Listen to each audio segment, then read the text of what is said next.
एक बार एक राजा के एक लौते पुत्र को शीतला निकल गई, यानी कि चेचक निकल गई।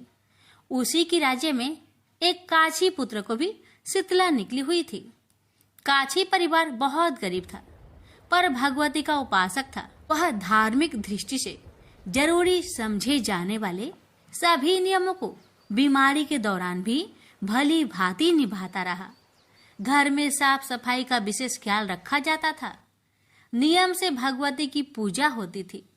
नमक खाने पर पाबंदी थी। सब्जी में ना तो छौंक लगता था और ना कोई वस्तु भुनी तली जाती थी। गरम वस्तु न वह स्वयं खाता, न शीतला वाले लड़के को देता था। ऐसा करने से उसका पुत्र शीघ्र ही ठीक हो गया। उधर जब राजा के लड़के को शीतला का प्रकोप हुआ, तब से उसने भगवती के मंडप में सतचंडी का पाठ शुरू कर रखा था। रोज हवन व रोज बलिदान होते थे। राज पुरोहित भी सदा भगवती की पूजन में निमग्न रहते थे। राजमहल में रोज कढ़ाई चढ़ती, विविध प्रकार के गर्म स्वादिष्ट भोजन बनते। सब्जी के साथ कई प्रकार के मांस भी पकते थे। इसका परिणाम ये होता कि उन लजीज भोजनों के गंध से राजकुमार का मन मचल उठता। वह भोजन के लिए जिद करता। एक तो राजपुत्र और दूसरे एकलौता। इस कारण उसकी अनुचित जिद भी पूरी कर दी जाती थी।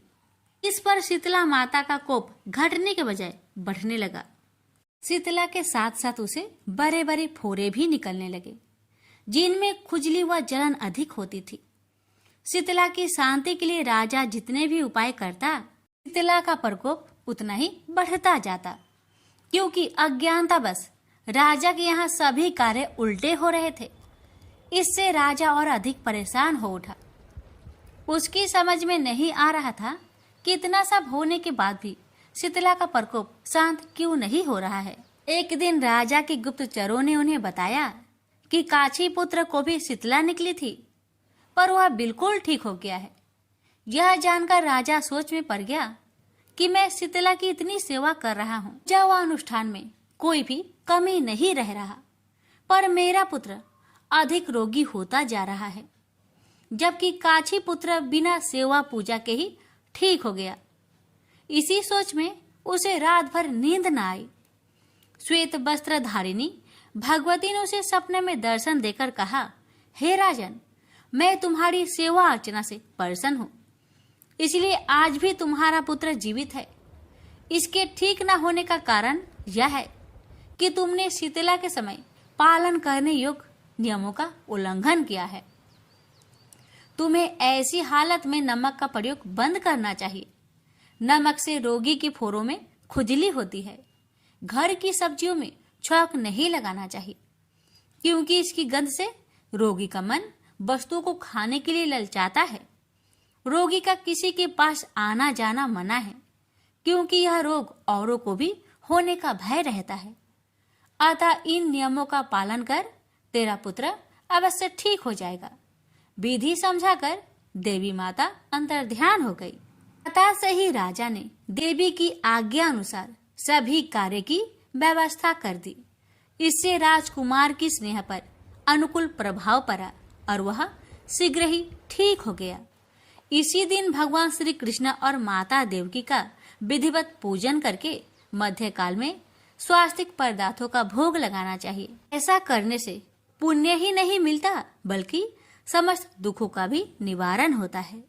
तो प्रेम से बोलिए शीतला माता की जय।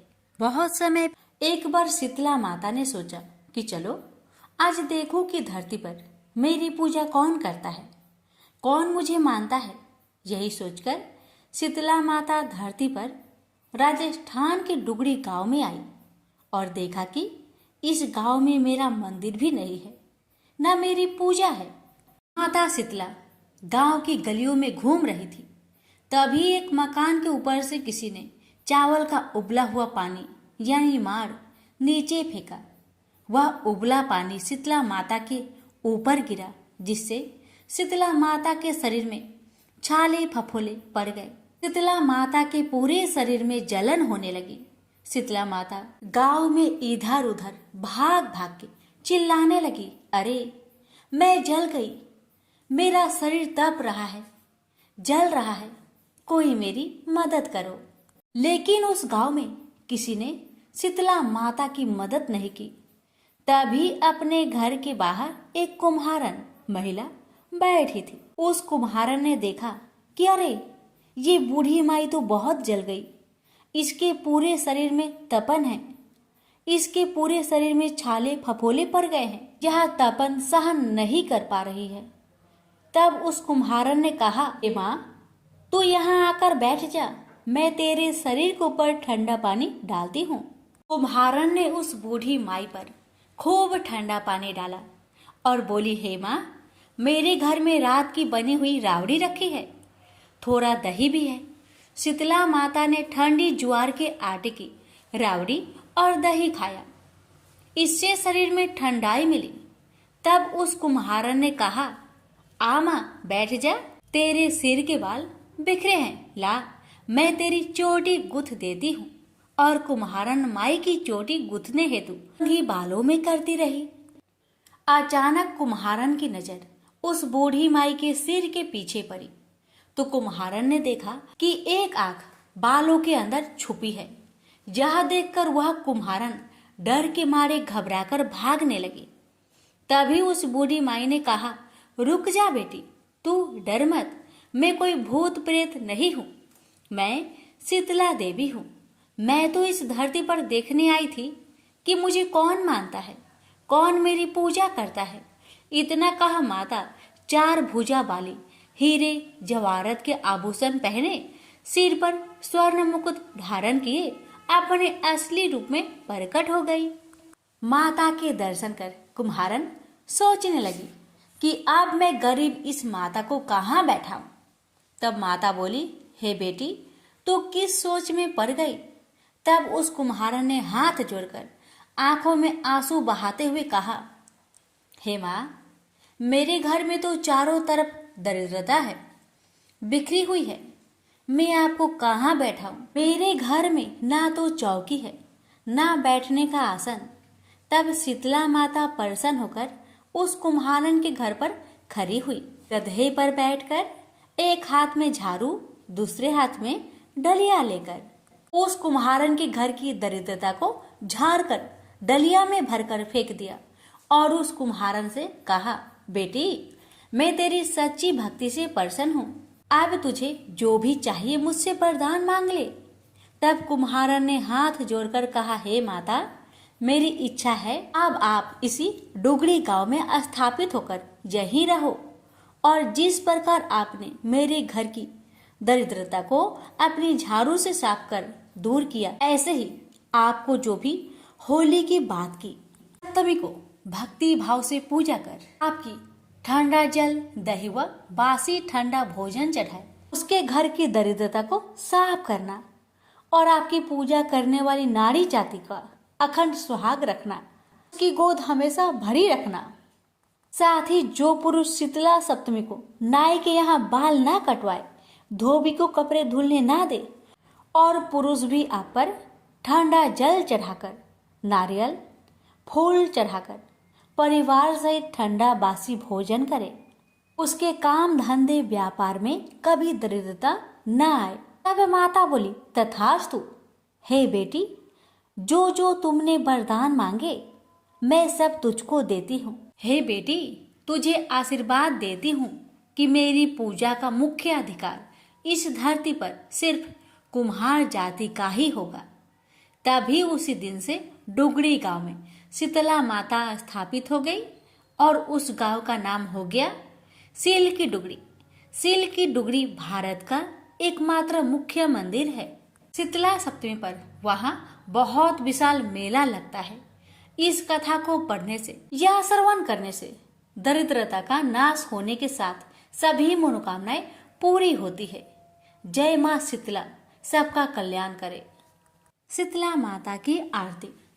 जय शीतला माता मैया, जय शीतला माता, आदि ज्योति महारानी सब फल की दाता। जय शीतला माता, रतन सिंहासन शोभित श्वेत छत्र भ्राता, रिद्धि सिद्धि चवर दुलावे जगमग छवि छाता। जय शीतला माता। विष्णु स्वेते ठाठे सेवे शिवधाता, वेद पुराण वर्णत पार नहीं पाता। जय शीतला माता। इंद्र मृदंग बजावत चंद्र वीणा हाथा, सूरज ताल बजाते नारद मुनि गाता। जय शीतला माता। घंटा शंख सहनाई बाजे मन भाता, करे भक्त जन आरती लखी लखी हर हाता। जय शीतला माता। ब्रह्मा रूप वरदानी तुम ही तीन काल ज्ञाता, भक्तन को सुख देनो मातु पिता भ्राता। जय शीतला माता। जो भी ध्यान लगावे प्रेम भक्ति लाता, सकल मनोरथ पावे भाव निधि तर जाता। जय शीतला माता। रोगन से जो पीड़ित कोई शरण तेरी आता, कोढ़ी पावे निर्मल काया अंध नेत्र पाता। जय शीतला माता। बाज पुत्र को पावे दरिद्र कट जाता, ताको भजे जो नाही सिर धुनि पछताता। जय शीतला माता। शीतल करती जननी तू ही है जगे त्राता, उत्पत्ति व्याधि विनाशत तू सबकी घाता। जय शीतला माता। दास विचित्र कर जोड़े सुन मेरी माता, भक्ति अपनी दीजे और न कुछ भाता। जय शीतला माता मैया, जय शीतला माता। एक बुढ़िया माई थी, मिट्टी के गणेश जी की पूजा करती थी। रोज बनाए रोज गल जाए। एक सेठ का मकान बन रहा था। वो बोली, पत्थर का गणेश बना दो। मिस्त्री बोले, जितने हम तेरा पत्थर का गणेश करेंगे उतने में अपनी दीवार ना चिनेंगे। बुढ़िया बोली, राम करे तुम्हारी दीवार टेढ़ी हो जाए। अब उनकी दीवार टेढ़ी हो गई। वो चीने और ढा देवे, चीने और ढा देवे। इस तरह करते करते शाम हो गई। शाम को सेठ आया। उसने कहा, आज कुछ भी काम नहीं किया। वो कहने लगे, एक बुढ़िया आई थी, वो कह रही थी मेरा पत्थर का गणेश कर दो। हमने नहीं करा तो उसने कहा तुम्हारी दीवार टेढ़ी हो जाए। तब से दीवार सीधी नहीं बन रही है। बनाते हैं और ढा देते हैं। सेठ ने बुढ़िया को बुलवाई। सेठ ने कहा, हम तेरा सोने का गणेश गढ़ देंगे, हमारी दीवार सीधी कर दो।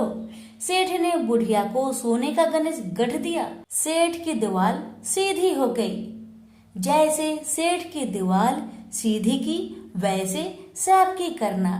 कहानी कहने वाले, सुनने वाले, हुक्कार भरने वाले सभी पर अपनी कृपा सदा बनाए रखना।